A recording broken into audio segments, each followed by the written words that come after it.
there are some movies or shows, we're just a year shy of the 50th anniversary of this somehow cult classic. What did I say? 50. Oh, shit. Unless you're talking about the original cartoon, that might be different. No, that came out when it, shit. It's the, yeah, you're right. It's almost the 40th. We're 1 year shy of the 40th anniversary of this cult classic, which I don't know how it's a cult classic because this movie truly sucks. The Rotten Tomato scoring of 21% by the critics and 41% by the audience is rightly justified. Good journey. Oh, I'm surprised you remember that one. That was the best part of the thing. That's what I liked the most. I actually put it like on, like instead of saying goodbye, I said good journey. That was like when I was younger. That was like the most main thing I liked about it. That's about it, except for Skeletor. But also, like, whose movie is this really? Like who's the star or No story. Who's the real focus point? Because there's so much going on. Plus, rewatching this reminded me of the movie Sonic with Jim Carrey and James Marsden. we'll have to break that down. Yes.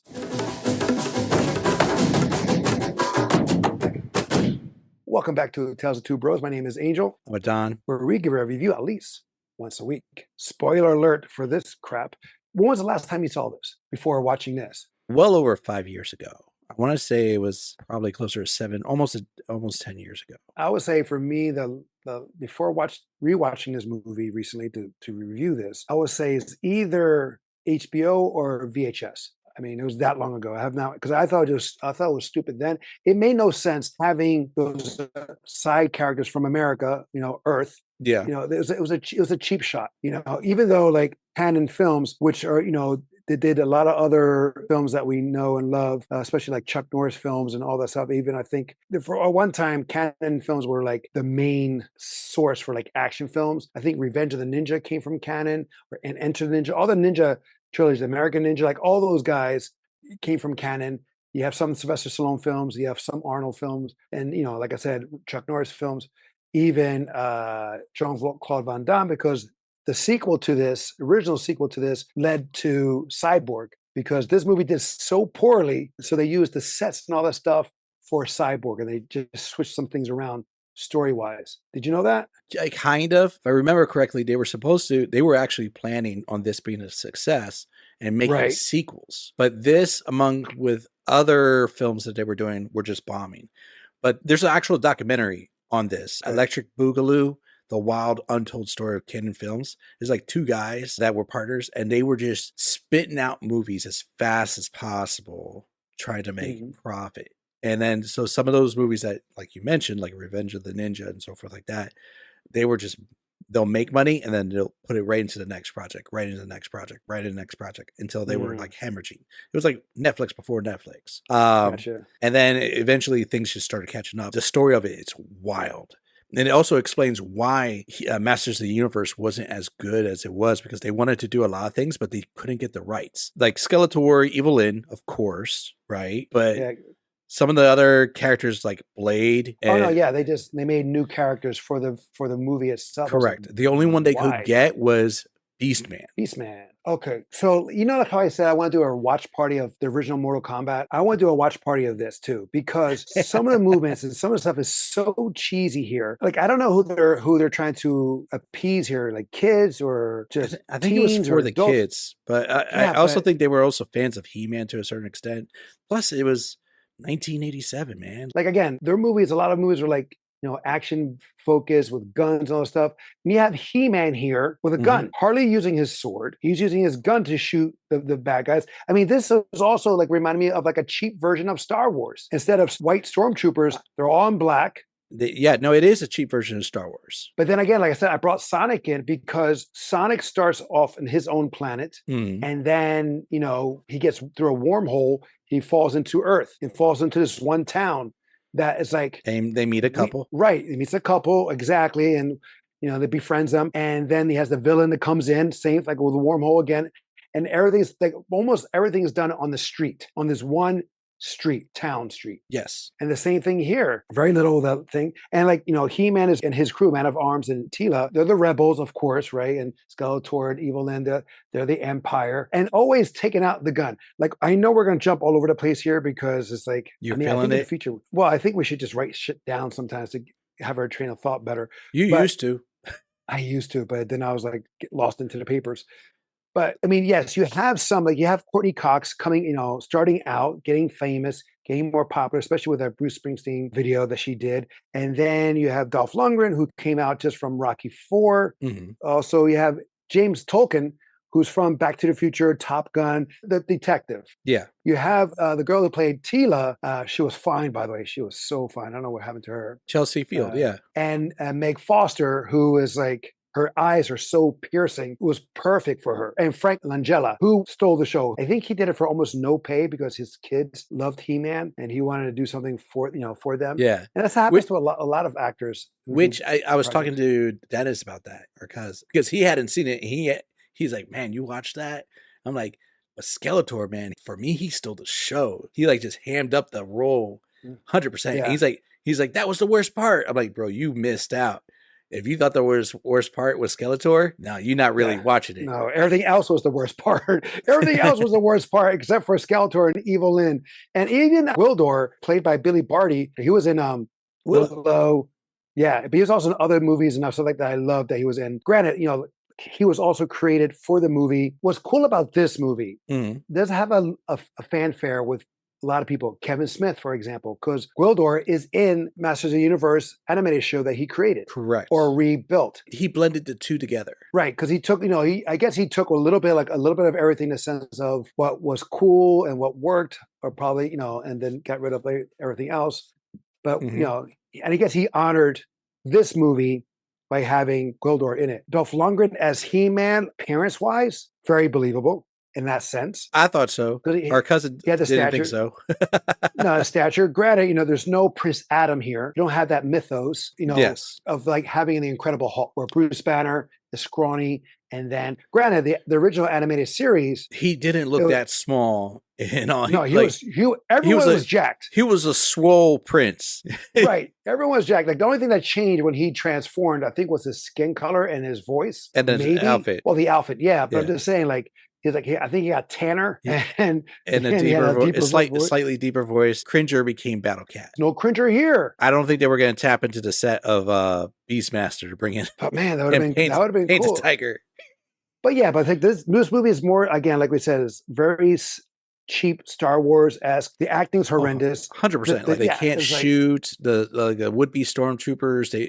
They're fighting him when they have rifles and he's using his sword on the rooftop. And there's on one part on the rooftop when he's fighting him and they grab him from behind, and then they cut to a scene of him swinging his sword. It's like, wait a minute, they just grabbed you. And then a little bit later, it was a similar situation before they met Gwildor when he rescued Man at Arms.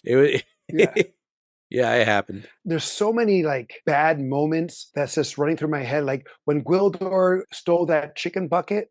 Which, okay, I'm going to stop that. It was chicken and ribs. I stopped Mom because Mom was walking by, and I was like, for all these years, I just realized, and this might be a fantastic business opportunity for somebody out there, like KFC, throw this in there. Okay. A bucket of chicken and throw in some ribs. Because Man at Arms, like grabbing, is it not always messy? Whatever. It may be good. It may be great. But what I'm saying on that, when Gwildor captures the food, he's short. He is lower than the car. Yes. He aims that hook thing, whatever, to shoot. Pretty straightforward. And he shoots straight forward towards the car. But on the camera, when it catches the bucket, it is like overhead shot. Yes. And I was like, wait a minute, how'd that happen? They didn't show the arc, what have you, from whatever. Like stuff like that. And the people don't hear that. They're busy kissing that much that they can't hear a freaking metal grappling hook grab their food. And somehow, like, does the food come straight up out of the car and then over, and it didn't slam against the car as he pulled it? I thought you were going to say something about like Tila been like talking about like, this is meat from an animal. It was like the first woke moment in like 40 years. Right. But also here's another thing. So, like, you know how I feel about when they load up their guns and rifles and shotguns. They don't reload. Well, no, they just they put one in the chamber, Oh, well, right? Lubick did that 15 times. He did it when he first got the shotgun. He did it when and he was running. He's I'm going to go outside, and he goes outside. He does it again. It's like, wait a minute, why are you doing it again? And You then just shot. You didn't shoot it. When he finally decides, he's like, "That's it. I'm going back at it," and he does it a third time, and then starts shooting and doesn't reload. Is that before they no? Because I thought he did it. No, he steps out and they shoot the car up, and he says, "Holy shit!" I thought it was twice. They were shooting at him. Right, but when did I missed it when he shot. He finally shot at that final fight scene in Eternia, and he was like hitting them where they were missing. He was like boom, boom, boom. He shot off like 15 rounds of one load. I turned into our Godfather Butch. I'm like, that's impossible. I channeled his energies. Yeah. So yeah, and then like which is oh my god, there's so many like bad things. Blade, god damn. Blade was fun. Like he'll come out and he'll like pull a blade and he'll pull out a blade and then he'll put the blade back in. It's like, wait a minute, why'd you pull it out in the first place? He's gonna put it right back in. No, one of the funniest moments for me though was he's like, I've been waiting like so long for this, or my entire life for this, and he's going ready to fight He-Man, and he pulls out like 2 swords and they're fighting, and He-Man takes he takes one of the sword. No, he takes one of the swords and he goes, "My sword." Like Jesus Christ! Like and then all of a sudden he can't fight proper because he doesn't have the second sword. So I'm like, wow, that was like really the source of your power, my guy. Oh, and then like to get into that school through the fence, you see him enter, slicing the fence to make an entrance. He does like a big V cut, and then he pulls it, but it's like a full on. I noticed it's like a weird cut, and it doesn't even do a proper pull. Right, but the thing is, when they escape, he has a sword in his hand. Does he use it to cut the fence again? No, he tries to squeeze in. Out. I have to find it real quick. Like Evelyn, like her character is really cool, but it's funny. Like when she grabs the cosmic key, right? She's holding it like a baby when she finally gets it. It's weird. If I remember correctly, she had the hardest time in that outfit because she couldn't move. Because like everything was like, you would think she'd be able to move, but it was so tight because everything was like metal pieces on top of her, like just locking in. So like if you watch the movie, she's like, it was like Michael Keaton from Batman. Like she couldn't move her head. That's why she's like all proper. Tila's outfit. I mean, I kind of liked it. I'll just tell this. I mean, I did like that they did a modern version of their wardrobe. I mean, I don't understand with He-Man having the cape, but it's okay. But Tila, she's wearing an outfit, but then she's wearing a thong over the outfit. It was very superhero-esque around that time. They did Canon Films was doing some of the Superman movies at that time. What Superman movies? The Quest for Peace. They were closer to that time of when they did Masters of the Universe. But I'm just saying though, it looked weird, and I thought, even though she was very attractive, but it was like weird. And plus her shooting women of arms. She's supposed to be a badass female soldier, fighter. And she picks up the gun. She's like, pew, pew, pew, pew. It was so awkward that like, there'll be like, all this stuff is happening. And then there's a moment like, we're all just going to laugh together. Oh, Gwildor. oh yeah, that part when because he's supposed to be the comic relief, and so here let's make people laugh here. This is where we laugh. It's like, and then like know to laugh when everybody else is laughing. I'm like, this is weird.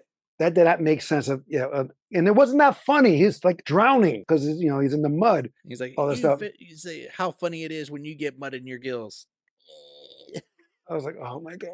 Oh. What'd you think of Courtney Cox? Not needed. That's what I'm saying. Where did the story, like, whose story is it? Is it her story? Because it pretty much ends with her, with her returning of the family. Yeah. And, her happy boyfriend ending. Coming back. Yeah, happy ending. But it was like her trauma of her losing her parents and she blames herself. And my God, the acting is so bad. Like the boyfriend will come in, which he reminded me of Chris Pratt. If Chris Pratt was younger, thinner, with longer hair, that's Chris Pratt, even though it wasn't him. Very similar features. Not as funny. No, of course not as funny. Of course not. But what I'm saying is, her flight is at 8:30 at night. Yes. But they're going to do everything. They're going to go pack. They're going to go and do the sound check for him and then do this. Like, what time did she leave work? At 12:30 at the fast food place? You know what I'm saying? Yeah. They didn't do a good job of time management. But I'm saying, like, 8:30 at night for a flight. Yeah, I mean, maybe back in the day, maybe back in 1987, that was common, like a 9 o'clock red eye or whatever.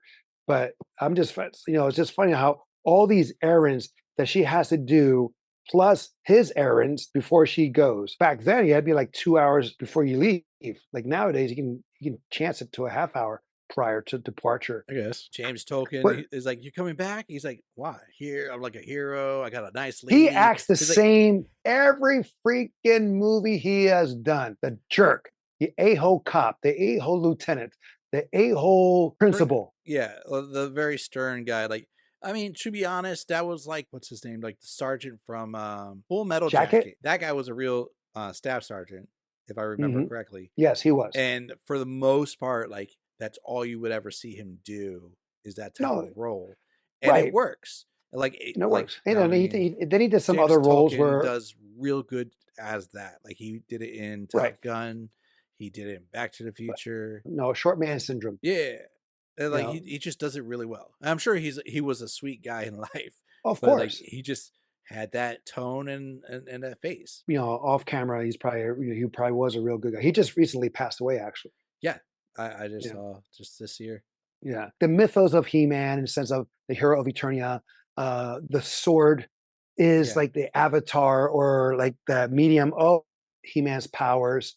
Where Frank Langella, again, who played a great role Skeletor. as Skeletor, but him having his powers made He no sense, and Well, especially in the he way had the how he powers lost of, it. Grayskull, but He-Man, he did the "I have the power," but he didn't really change, he didn't really do anything Right. He didn't that get was no. power That's what I'm source. saying. But I'm saying like the sword that his sword is supposed to act, as a not an Conduit. avatar, a conduit. Thank you, a conduit to Grayskull, for he can have his powers and do all these things. Even though we don't see that, all we see him is like Yeah. push off guys, but we don't see no powers. Where here, I looked it up. Like, how did he get his powers? Because I was thinking, like, did he use He the power sword? But he no, it really was just didn't do it's like anything that showed powers in here other than no. that moment he pulled the sword. Right, but I'm talking about Skeletor in a sense. Skeletor got his powers, like he changed his wardrobe, right? Because Oh, like the power oh, alignment, all yeah, that stuff, because and the he was Gray siphoning Skull, the power of the sorceress, and she said, like, "I can right? hold him off until the eye of the moon is full or whatever,"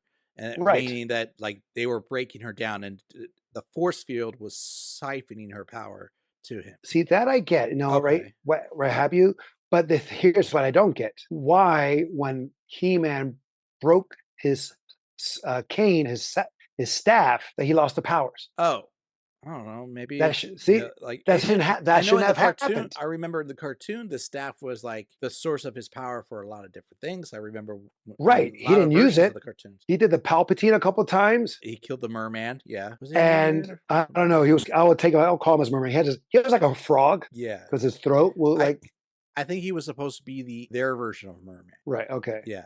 And also, so that one troll with the white hair that looked like what's a girl from Mortal Kombat, the mother of Katana, Sindel? I thought he was an oversized version of the critters right? mixed with from Puppet Master Hat, the with Right. the No, hook. right. The Yeah, hook. yeah, yeah. Is if you took Right. those 2, put them together and made him larger, that's him. But he wasn't that much larger. But anyway, what I found funny was when he's chasing Courtney Cox, he's like, Yes. "Come here, pretty, my pretty." When did this become Snow White? The movie was very confused of what it was supposed to be. I think it had a lot of rewrites. Oh, I think so too. But still, regardless, like, ugh. But the thing is also like the overacting, like, when and why do people do this? Like I'm doing it now in a way of frustration. But how when they get scared or upset, they have their hands to their head. No, no, you're not my mother. I thought you were my mother. You just tricked me. No. Oh, so And then every Courtney grab Cox scene. that, and then the boyfriend did it too. Like, what the hell's going on? I was like, what the hell's going on? But yeah, but like when He-Man pulled out the sword and said, I have the power, I was like, All that happened was cool. there was a lighting change, some lightning. That was Right. it. So what power do you have? Because he had power without the sword. He was taking those lashes like a man. Oh, did you notice that one time he was supposed to get hit and he didn't get hit and he reacted like he did? Yes. It was like the last was right before they cut the camera. He was like, he was like, oh, wait, not yet. Okay. Do you know that this movie also is one of the first movies to ever do end credits? Ooh, I didn't know it was one of the first, but I do remember the end credits because they were anticipating doing a sequel. No, I get that, but the thing was also is like they take something from two movies, Apocalypse Now and Terminator. Terminator end credit. Well, no, no, no, no. The line he says, "I'll be back," Oh, and he brings his head out of the water like in Apocalypse Now. There's a yes, scene of that. Oh, again, Palpatine, Star Wars. He gets hit down a shaft, yes. just like Palpatine did. I was like, how? I was like, you're just copying death scenes No, they because absolutely he took a lot from a lot of other franchises and right. merged them to make this. But they did better than they did from Mortal Kombat 1986. Mortal No, Kombat didn't come out in 86. It came out like 96. I could be wrong. 96. Sorry. Okay, so talking about better or not, the No, but I'm budget. talking okay. But wait, yeah, tell me about the budget. But before that, I'm talking about Mortal Kombat when they're on the when Liu Kang and Shao Tsung are fighting on that edge Oh, you by the talking about the blades. climactic fight scene at the end? Right, that's what I'm Yo, talking about. yeah, that Where fight scene was here, better. no, well, maybe. Oh yeah, true. Because like Lou is just Dolph Lundgren is. I say Lou. Dolph Lundgren is just swinging the swords because the fight scenes are, like, ugh. But I I'm was more saying invested though, in that fight scene than I was in the Mortal Kombat one at the end. true. But he pushes him. He hits him real quick to tip over to make him fall down the shaft. Where like in Mortal Kombat at that scene, so many times one of the fighters are at the edge and they don't do nothing. They don't go like beep. They don't tip him over to fall on the blades until Yes. that final, fireball. I was like, oh my god! I think of Mortal Kombat again. I'm like getting pissed, but and this is pissing me off too. But yeah, the fight scene. Oh, and also in Kevin Smith's, and I brought it up when we reviewed the animated series where Skeletor says, "Let this be our final battle." Yes, that's also to this. And then it says it here first, and Mark Hamill says it. Oh, who was the narrator for this movie? Because in the beginning, to set everything up, Wasn't it Man at Arms? I couldn't tell because it sounded like Mark Hamill No. because he was well known doing voice acting even back then. Peter Brooks. Peter Brooks. Yeah, he was a Yeah. narrator credited. Oh man, he did sound a little bit like how like kind of like before Mark Hamill did the Joker voice. Was there a I'm not. mascot I'm or not something like gonna. that was called Pig Boy? Yes, they did a contest, and whoever won that contest was going to be in the movie. Oh, And Pig Boy was that winner. They put in prosthetics. I think he's running around. He's running off screen or something like that. Oh, did you know that they had like multiple swords? Dolph Lundgren won the actual one, the real one, the sense that they had weight to it. But then he bent it, so they had to go with a lighter one because I guess he swung it. Whatever. We're running long on this, and we should get this done. But what was one of your favorite moments? I would say every moment with Skeletor, I just enjoyed how he just Yeah. hammed up the screen, and he Hmm. had some of the best quotes and lines, to be honest. Hmm. And he Um, was smart. He was smart too, because he says like, "We're not going to kill him. He's better you'll make for him us a alive." martyr, Right. but it also shows like in his tone, you can kind of get like the Skeletor obsession with He-Man at the same time. Even though he's Mhm. being smart about it, but he's obsessed. He's like, no, no, I must Oh break no, him. right. Well, it's kind of like the Joker and Batman kind of thing. And granted, we Mhm. didn't. I don't think it came out by then that Skeletor was his uncle. I don't think it was known by then. No, I don't think so either. That That was much mythos came later. out later, yeah. So but that could be a part too why he's so obsessed with him in that sense. Like his nephew instead of him got the power through Grayskull and all that stuff. Mhm. He was appointed, not him. Blah blah blah. But granted, in this film, it's more like Skeletor is the Empire ruling the world, and He-Man and Man at Arms and Tila and some other people that we don't see are the Rebel Alliance. Yeah, this Sorry. was a great line Yes. where Evelyn is like, it would be a pity to waste their talent. She's like, she interrupts Skeletor as he's killing off the mercenaries, and he goes, "Save your pity for yourself if you fail. Take them and whatever troops and resources you need." And she goes, "I was not suggesting that I go." I love this part where he goes, "Then you should not have spoken. Leave immediately when you find the key. Send her." So I'm like, that's dope. That's gangster. Yeah, then again, that's that scene right there with the mercenaries. And it's the same mercenaries we saw earlier. So it's Yes, not like, which is you also a very know, Star Wars moment too when they yes, introduce Empire the Strikes Back. mercenary. Yes, But wait a minute, in Empire Strikes Back, we didn't see them until they showed up. Here we saw them earlier, so they're not really mercenaries. they're his Like, henchmen. yeah, they're his henchmen. They're not, but they're call them mercenaries. Mercenaries you pay people to do your bidding, like Boba Fett and what have you. I have to agree, Frank Langella was awesome. Evelyn had her great moments too. Her presence was awesome every scene. I just like the good journey. I don't know, something about it, the hand gesture. and just saying that instead of saying goodbye. Yeah, You it know, was like, "We don't say goodbye, we say good journey." Yeah. I for some reason Which I is just a like that. completely new phrase. It's like, they don't say that in the cartoon, but it's a No, right. nice touch. It is a nice touch, but Before Wakanda, there was good journey. what about the faux pas or weakest moments? So many. What I'm gonna talk about is the budget, though. So, on the budget, it was 22,000,000, Hmm. and when it grossed worldwide was 17,338, or 339 if you round it up. Ugh. All But rightly standards, it's like, so. that's a flop. It is a Um, flop. yeah, I think it did better box office wise because I think kids were more watching it afterwards, like, because that's where I watched it. I Box watched it. office wise, you said I it did mean, better box office wise. retail, like Uh, rental, home video, home video. Because Okay, I remember watching it as a kid, like on TV and like right. HBO and stuff like But that. isn't home rental and streaming, doesn't that count as revenue as well? In the sense of, if you purchase it, if you rent it, isn't there a kind of No, a it does count as revenue, but when I believe when they're talking about like the gross worldwide, they're talking about the box office gross. fair Plus, enough? you still had to wait like months before it would even hit pay per view. I know we discussed this before, but this is how it Yes, used to be. Movies will come out, theater, right? They'll come out in theater. Then you wait 6 months on video. You let that unless it was like build a up big revenue. budget with a director, like where they want to hold it longer for a certain time Well, of George release. Lucas held on it for a long time before letting it go. But Yeah. what I'm saying is, for the average movie, they'll do the movie release, get revenue from there.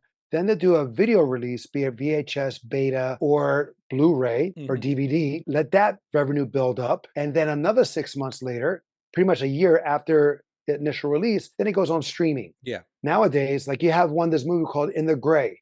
It came out maybe 3 weeks ago, 2 weeks ago. Now it's Hmm. available for purchase on Amazon. Yeah. I'm excited for this new one. I am excited for this remake, even though they changed some things and kept some things similar in the sense of, like, again, they're back to Earth. But I understand the reasoning why they're at Earth. The characters look cool. It seems more true to the cartoon and the comics. But I mean, He-Man and the Masters of the Universe started as a comic book. No, started as a cartoon, excuse me, an Yes. after-school cartoon. Then She-Ra came after that, and then Made to sell Thundercats. toys. Yeah, it's made to sell toys, and all the guys look the same in the sense of body. They all have the same physique with Hmm. a different head, but it was cartoons and the toys, then comic books, then I think this movie, and then continuous spin-offs or reimagination of the cartoon. I Hmm. think they did two or three other ones. I saw one that's currently on Showtime, not Showtime, Amazon, where like Kevin Smith takes that inspiration where Prince Adam is small frame like Bruce Banner, and he changes to a huge hulking like That was the He-Man Netflix one. before that. That's what I'm saying. That one is like, I think Kevin Smith, like I said, Kevin Smith's Master Universe takes a lot of inspiration from multiple shows Yeah. because He-Man changes again in his show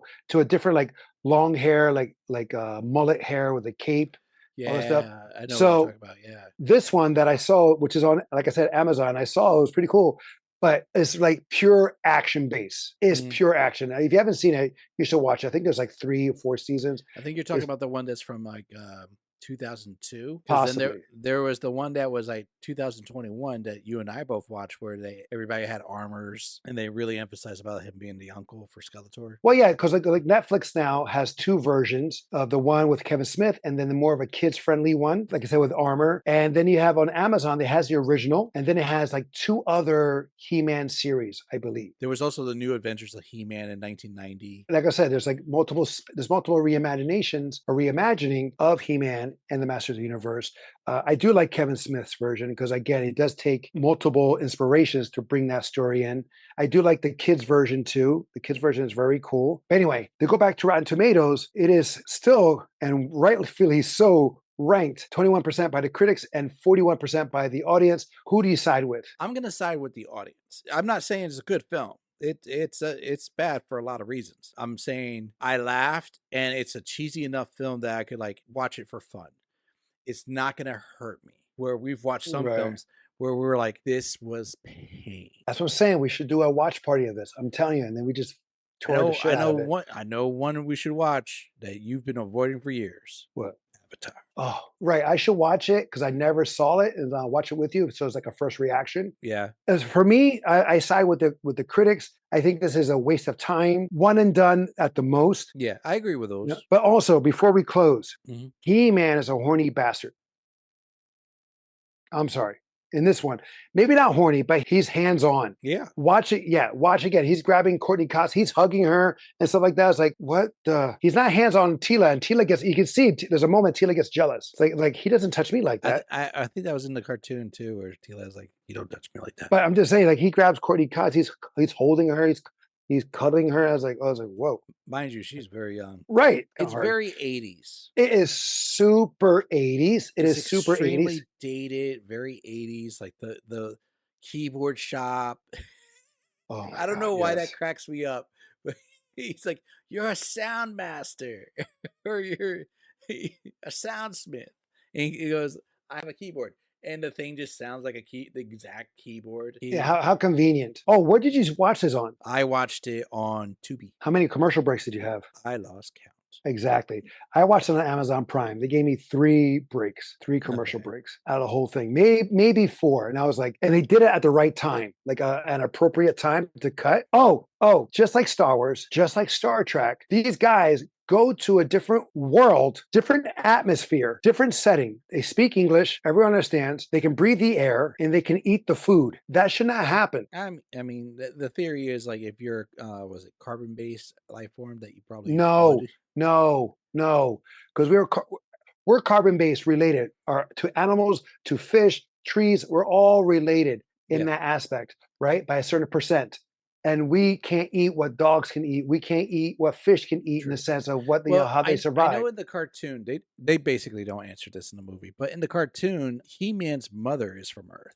Yeah, Okay, so but Tila and Man of Arms and Gwydor, no, but basically that's supposed to say and then them going to that planet. they're close enough But genetically. going to that planet, they're okay. Okay, how about English? Everyone speaks English in that on that planet apparently, and then in matches here. Of course, they speak English because we're listening to Yeah, it. Come on now, that's the thing. What bothers me in something like this, they make it. They of course they simplify things, but some things should not be so yeah. simplified.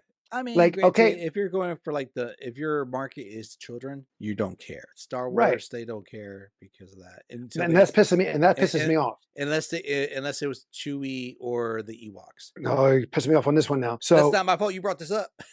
I understand, but like with Star Wars, that's what I loved about the original Star Wars because you had people taught, who spoke, excuse me, different languages, and you needed a protocol droid like C-3PO to help translate. And now Yeah. everyone's speaking Basic, which is their version of English. The Mandalorian Grogu, you have all these aliens speaking English. And I was like, but that's the beauty and the lore of Star Wars, where you're meeting different aliens with different speech and dialects and what have you, that you need interpreters. So it just brings that mysticism, again, that beauty of that world. But now everyone speaks Basic.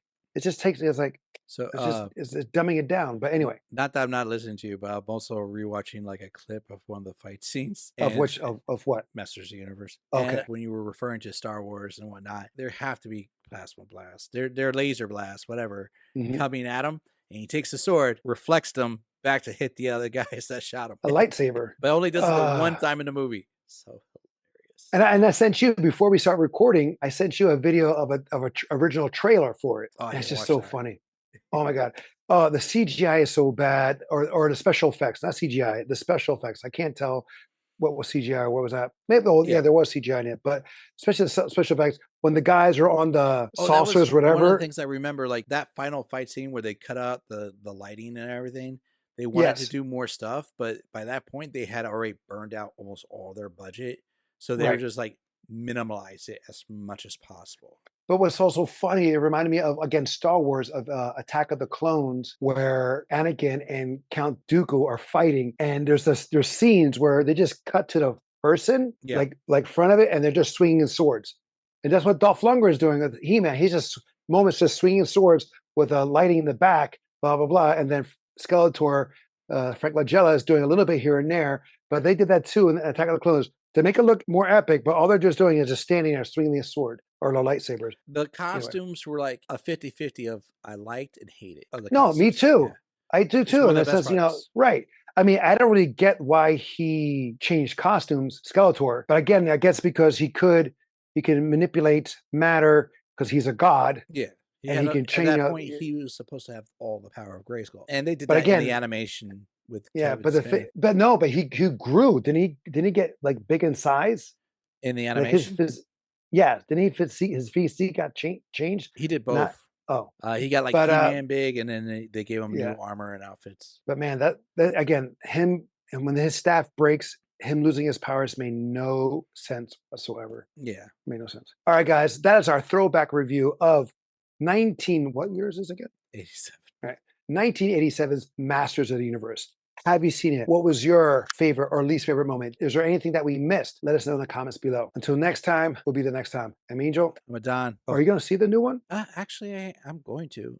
Yeah. I want to get that bucket. Which one? Have my eye on the sword, but like if they don't have the sword, I hope to get the castle. Me too. The castle looks dope, but the sword is more of a like a drink thing. Yeah, I think it will go well with my Warhammer from Lord of the Rings.